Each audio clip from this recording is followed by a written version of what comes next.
Magluto tayo ng kalderetang spare ribs. Ginisa ko lang siya sa kawali. Hindi kasya. Umapaw, kaya nilagay natin dito sa kaserola.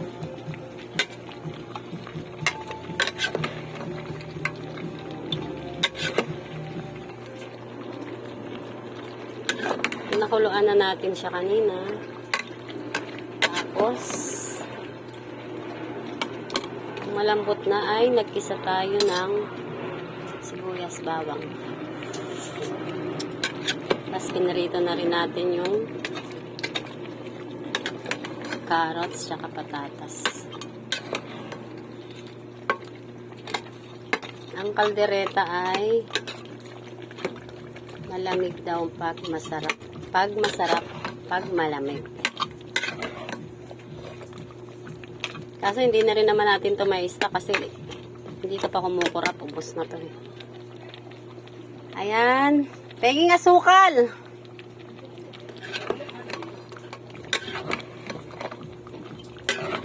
Lagyan natin ng konting asukal. Buksan mo.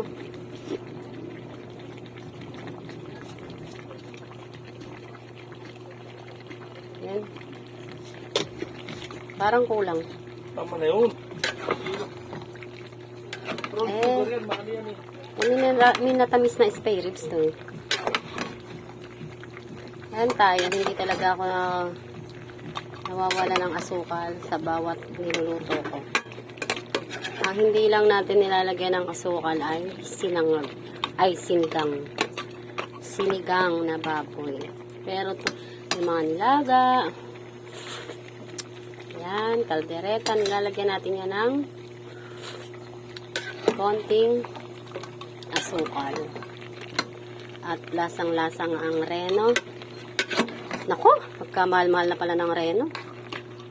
Dati, 23 lang. Ayun, magkano na? 50 na ata.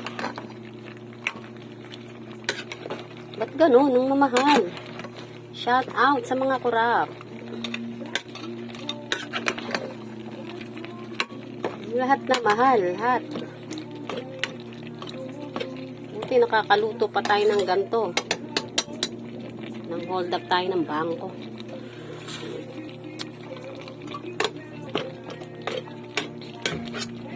At ayan nga, malapit nang maluto.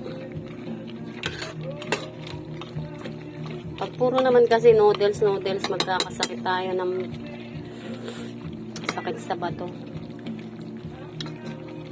Parang kulang siya sa alat. At kulang ng konting asukal. Binasi kay Ronald, kulang ng asukal. Konting alat na lang.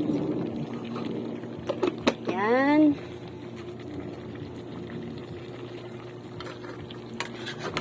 Siyempre, ngayon ay holiday.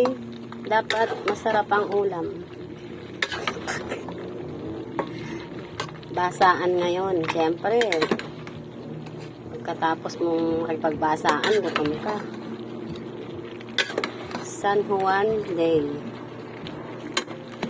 At palutuin muna natin tong bell pepper bago natin yan hanguin.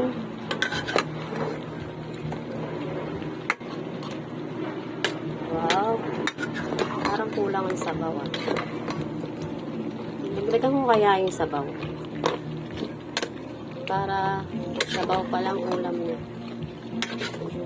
Kaya lang baka maging nilaga. At ayan nga.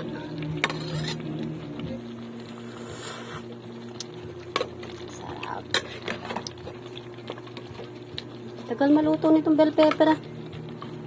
Dapat to dapat to talagang malambot para lumasa siya. Yan, nilagyan na natin ng laurel at 1,000 pieces na paminta at 2,000 pieces na asin. Hindi natin ginilang pero tinansya natin. Alam mo naman tayo, estimator.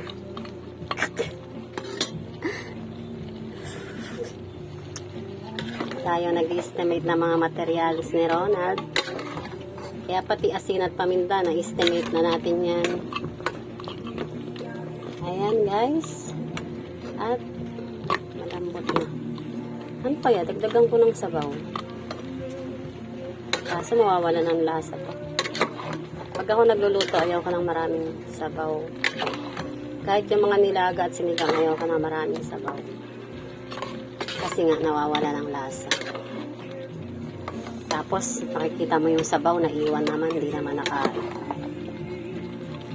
Kaya yung sakto lang. Yan. Paano ka makaka-diet? Tapos mamaya, ang ulam na lang namin ay, mamayang gabi ay, tuyo. Ganun talaga balance. Masarap, hindi masarap. Masarap, hindi masarap. Okay.